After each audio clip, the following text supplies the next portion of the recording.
Hello everybody. Cattle Chat, Saturday afternoon. It's a beautiful day in Pratt, Kansas. 75 degrees and the sun's shining. I suppose many of you have seen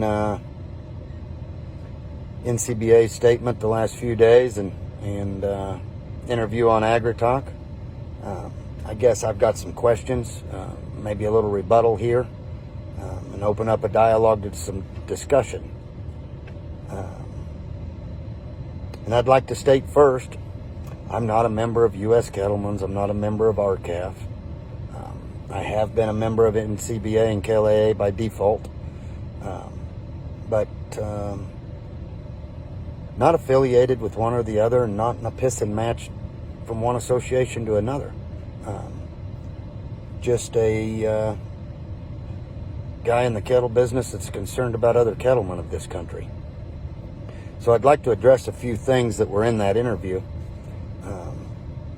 To get everybody that watches take. I'd sincerely like to know the people that are out there working's opinion. And B, give a chance for them to clarify some of where they stand. First off, it was said that we're going to try to fix this with all the bad ideas that have arisen the last 20 years. That brings me to the question of, where's NCBA's good idea? Have they put that out there? You know, they're going to tell us that every cattleman that's working, concerned, and trying to fix a broken system, that they all have bad ideas.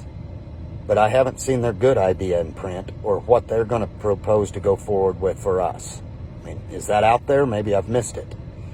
Have they presented a survey in the last 60 days since this has been a hot topic to their membership of input of how to represent their membership and what their membership wants as thinks are good ideas? Or they just decided for their membership what is a bad idea, what's a good idea? I would think maybe that they would seek the opinion of their regular membership. Second thing that they were pretty adamant about in the interview was they're against government mandates. Well, I think most cattlemen and Republicans would be against more mandates until it gets so bad that they're all going to be out of business. But let's take NCBA's stance as it is. I believe they're for the checkoff that they get a lot of funds out of. I believe they've tried to double the checkoff. Is that not a government mandate? Is it optional? I get private treaty forms in the mail to fill out what I would sell as a butcher beef or private treaty bulls to send in every year. They have my address for that. It also said right in there they're waiting with bated breath for what the government's going to give the producers and the cap they're going to put on it for the bailout. So we're against government mandates, but we're waiting with bated breath on what the government's going to do for a bailout. Producer's choice, they say. It should be the producer's choice.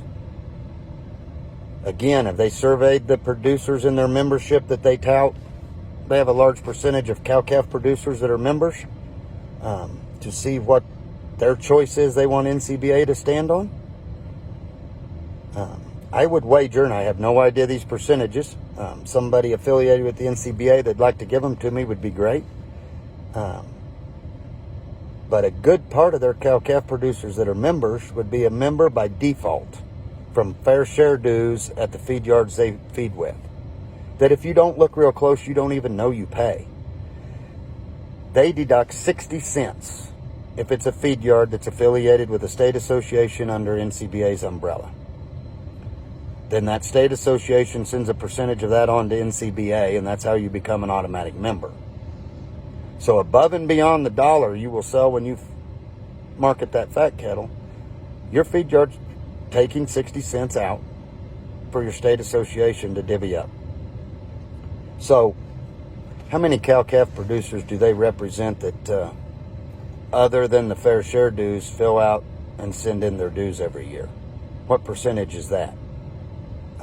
And is it one member, one vote, or the huge, large money guys in the corporate yards, so on and so forth, have a little more say on where their stances are? Just like M. Cool. I suppose the mandate idea there is why they're not behind that. But as far as I'm concerned, they represent the American cattlemen.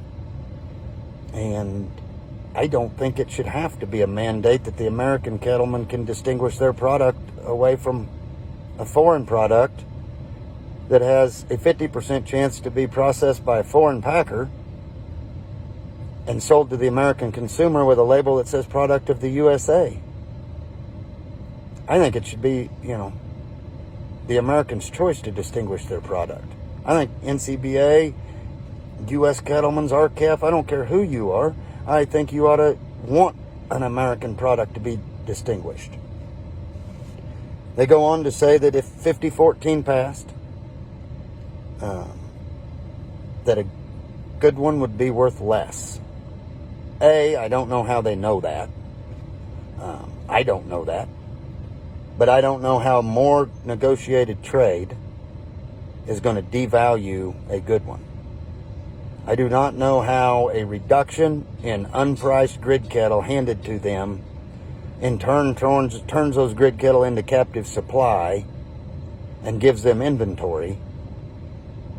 I don't understand how those cattle happen to be priced before they are committed would devalue a good one. Explain it to me. I'm not very smart. But I'd like to know where their stance comes from on that. Maybe they know. Maybe they've run a trial run and we don't know about it. And I guess to be fair, I'm asking them to seek the average cattleman's input on where they stand on things. I welcome everybody under here that buys bulls from me, that I help market their calves and feeders, buy feeder cattle for them. And every single United States cow, calf, stocker, operator, cattle feeder to tell me their opinion. I'm open-minded. I don't have the answers. I can tell you this. I don't think every idea that every carrying American cattleman has come up with is a bad idea. I don't think American cattlemen being concerned about their livelihood and trying to find a solution is a bad idea. I don't think our government enforcing rules that have been on the books forever that we got away from is a mandate we ought to stand against. Anyway, there's my bones to pick for this week. Like I say, I look forward to the input. I can learn, and I do every day. So I hope this opens dialogue for people to present where they do stand and what they think is right. And maybe in some way all these associations will read, follow along, and we'll see which ones align with the majority vote of the American cattlemen. I thank you, and I hope you all have a good weekend.